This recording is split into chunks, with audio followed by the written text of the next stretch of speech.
Let's start by looking at one of the greatest guitar solos of all time, another brick in the wall. And this guitar solo has just got some fascinating bends in it. If you look at Gilmour playing here, it's amazing seeing him actually play this on that guitar.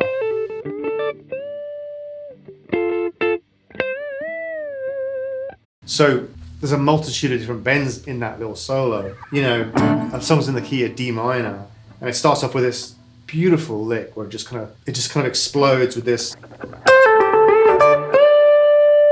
just going down the pentatonic scale.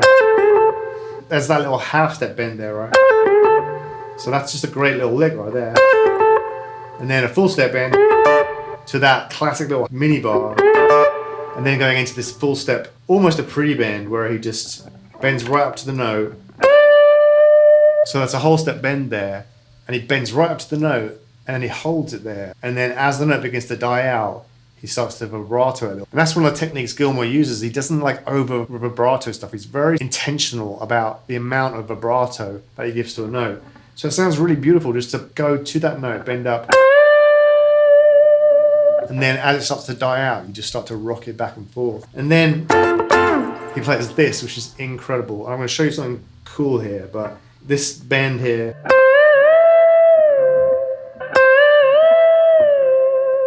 So that bend there is such a haunting kind of sound. So he's doing a whole step bend, and then he does an overbend where he bends up another whole step. Like that, which is really hard to do, right? But I'm going to show you some tricks here and how to get that.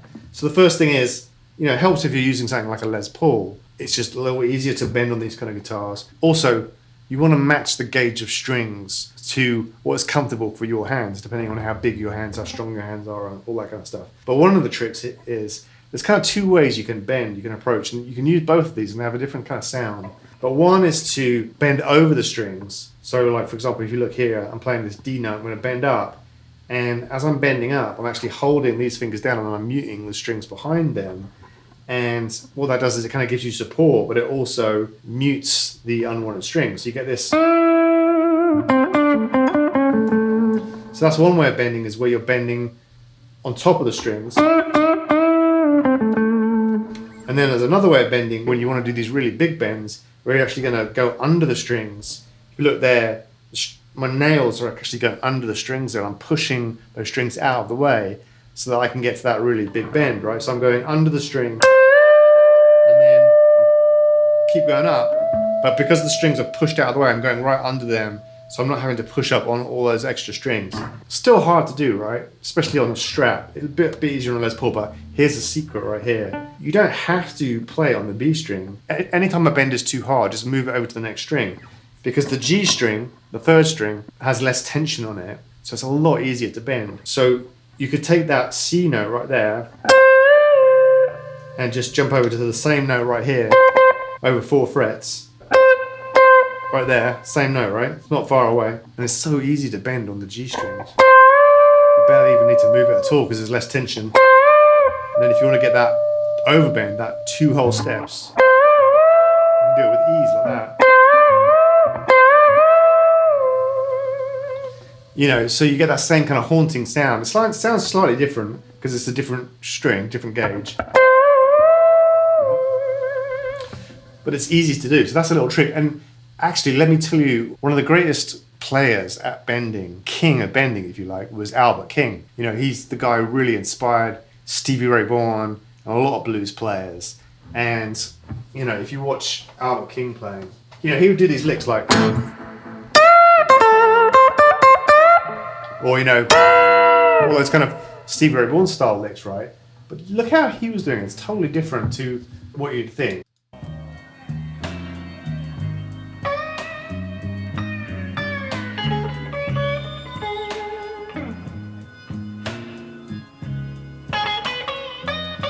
Albert King plays guitar upside down. So the high E string was on the top, the low E string down here. He'd use very light strings and he would be bending down like this. So basically, it would be like the high E string would be here.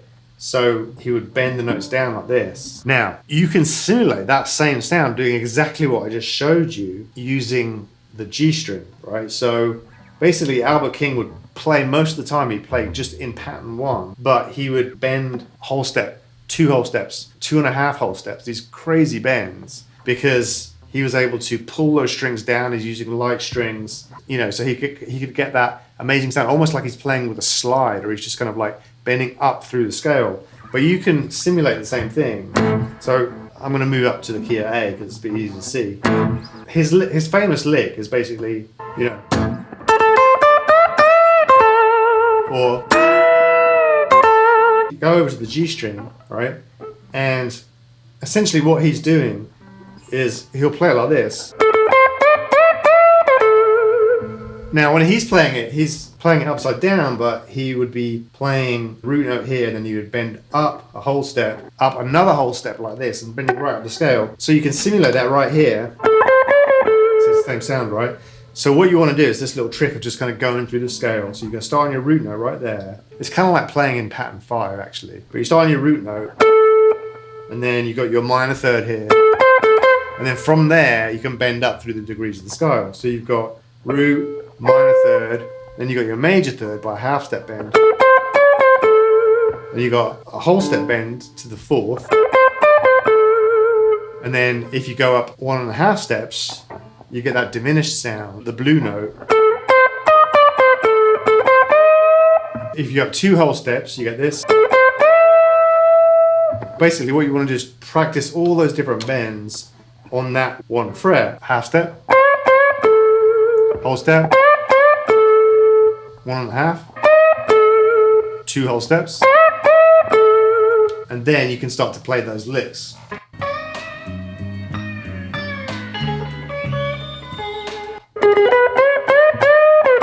Albert King would be playing with his fingers to get that kind of percussive sound.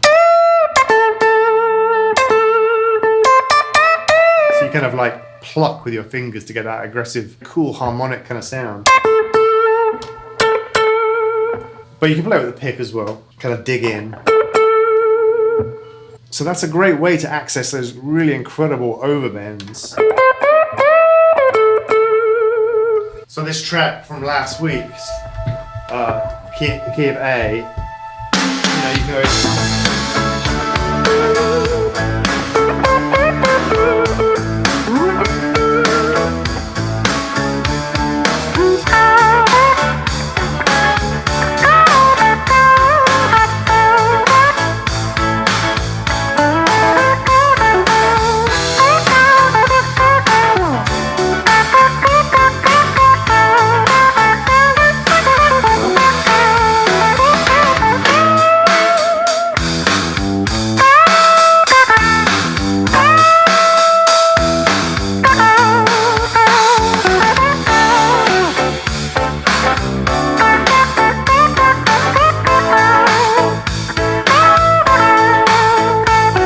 You know, it's a similar thing if you're listening to Clapton's playing. You know, he would do a lot of those kind of overbends as well. You know, so like, say a song like...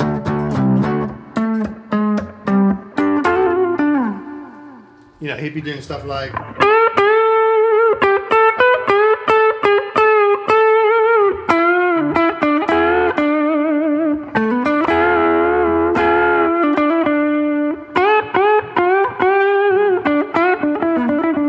You know, so just that same thing playing in the key of D, he'd be doing those overbends.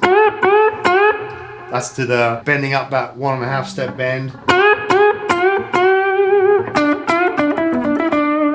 You know, or for example, if you look at him playing here.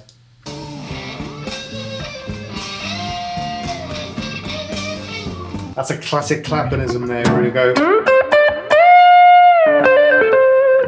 You know, so basically playing in pattern 1 on the pentatonic scale, walking up there into pattern 2, and then up to the root note here, and then doing that big overbend there where you're bending up 1.5 steps. Yeah, you can do the same thing right here on this note, the pentatonic scale, the 5th. It sounds awesome to bend up 3 frets there. Or right here, same note. Nice and easy there on the 3rd string.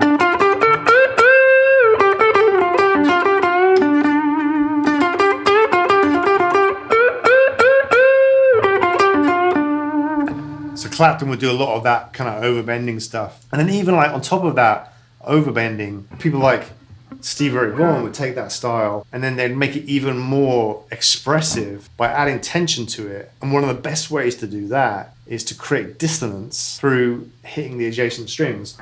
So a classic kind of Stevie lick would be where he would bend up and bend up a whole step, but at the same time catching that B string, the second string, under his finger. So you're kind of getting this double stop bend, and it's got a very dissonant sound. So you're bending up a whole step there, and then you catch that kind of dissonant note underneath it, and it creates this really awesome kind of grating sound. And you know, it's easier to do that on the B string.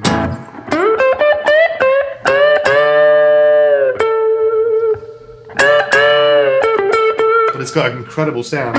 So say if I'm in the key of A, walking up the pentatonic scale,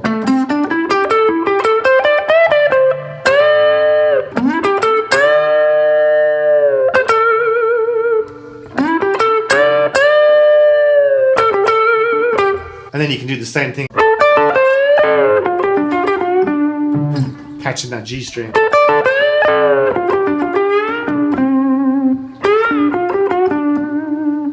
Once you put all this together, you can get some really incredible sounds.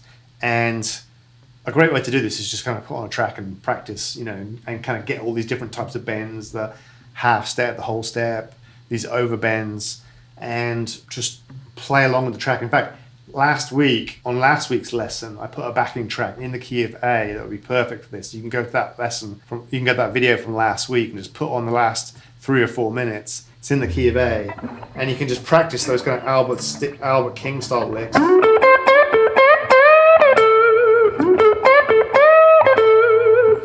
Or try some of the Dave Gilmour,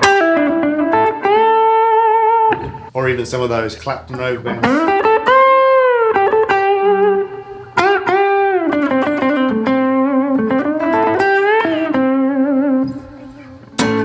Anyway, hope you have fun with this.